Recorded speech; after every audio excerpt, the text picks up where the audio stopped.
Hi everybody, Laith from Wineberry Hill. It's been 6 months since I completed my sauna.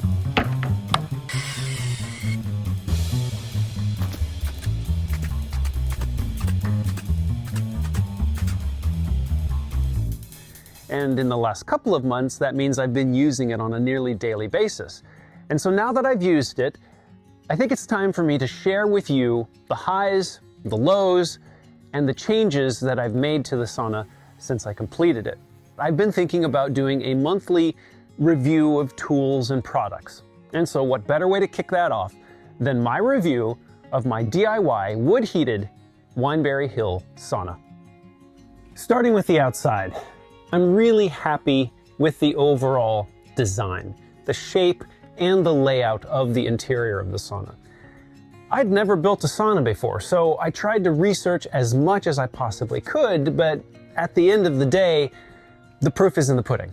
And so actually building it, actually using it is when you know whether or not the design works. And I am really happy to say it really works. Form follows function, and that is definitely the case on the interior layout and really the exterior design as well. People spend most of their time benefiting from a sauna when they're seated higher up, and that's obviously because heat rises. And that's how we use it in my family. Most of the time, someone is stretched out here on the upper bench. And when there are two people, there's plenty of room in these lower two benches for a person to be seated and reading, and maybe they're cooling off from being on the upper bench, or they're warming up to get ready to go on to the upper bench. Another feature I really enjoy about this sauna is that it is wood heated for a number of reasons, but the main reason being I have a lifetime supply of firewood on my property. And so it's cheap, if not free, to heat a sauna, which is not the case if you're using 220 volt heaters in your sauna. They actually use a lot of electricity. That brings up another question though, and that is, how hot does it get? I'm able to get the temperature up over, say, 150, 155 degrees. That said, I don't do it very often because it's our preference to stay in the sauna longer. We like to read and things like that. And so as a result, I choose to get it to around 135, 140 degrees so that we can enjoy it longer. Okay, this one's admittedly nerdy, but I'm very happy with the fresh air vent for the stove. Ventilation in a sauna is super important, otherwise the sauna experience will be very bad. And then add the complication of having a wood heated sauna, to the whole mix, and it gets even more complicated. And so I did the best that I could in the design, and I'm so happy that this particular air intake, fresh air intake port right here, that feeds over to directly underneath the stove, works perfectly.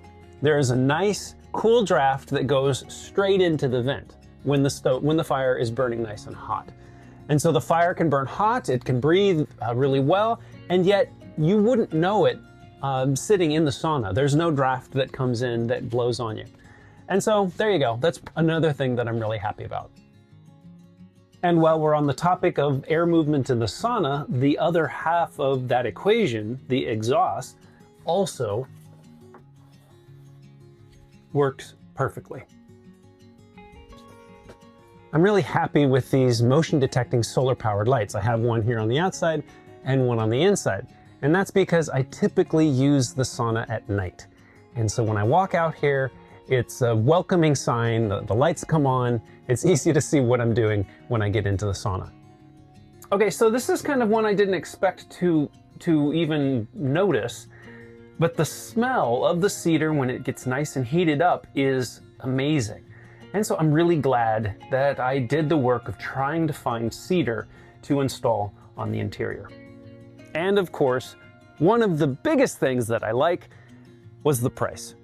I don't have an exact number because there was a lot of 2 steps forward, 2 steps back. I made a mistake. What? I made a mistake. Do some things and I would either break it or I would have to do it a different way. And so the number isn't totally exact, but it's roughly $1,200, $1,300.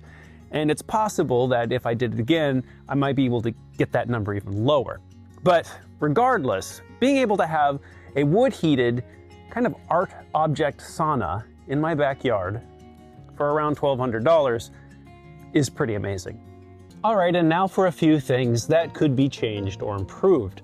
When it comes to the actual volume inside the sauna, it could be bigger. Meaning I could have pushed the back of the sauna out a little bit, even about 6 inches, and it would have made it more comfortable for 4 people. Don't get me wrong, it's perfect for 2 people. And you can get 4 really good friends, as long as they're kind of narrow friends, inside the sauna. Now, I didn't have enough space to do this, which is why I made it the size that I did. But if you do have the space and you want to build this, adding even 6 inches or a foot to the depth of the sauna would make a pretty big difference. Something else that some people might consider a drawback is the heat up time. Because I'm using wood heat, it does take a little bit longer. It takes between 2 to 2.5 hours to get up to a good temperature. And as I've mentioned before, this isn't an issue for me because I like the fact that it's free heat, but some people might consider that a problem. All I do to kind of navigate that is I plan ahead. I know, okay, I'm going to use the sauna this evening, so I better get the fire started, at the end of the workday so that at night it's nice and hot. And here is a list of some of the things that I have changed since I started using it. I knew from the very beginning I wanted to add backrests to the seating area because of how deep it is. But I wanted to make sure that they would be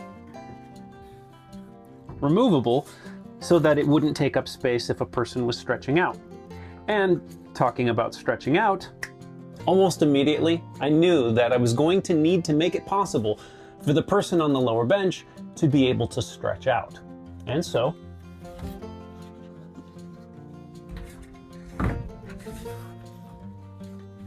I made that possible with an extension that is removable so that if the person wants, they can be seated as well. Another thing that I did was I raised the sauna about 3/4 of an inch because I realized it was hard when I was blowing the leaves off the patio. It was hard to blow underneath the sauna.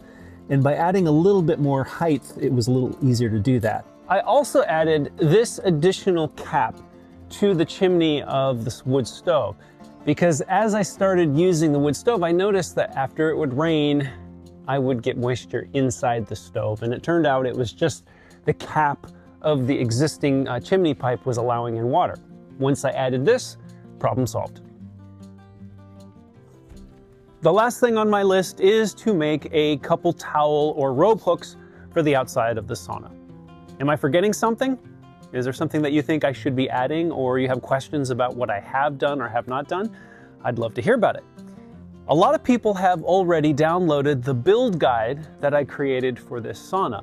And if you would like to join them, there's a link available in the description of this video, or you can visit wineberryhill.com to download it there.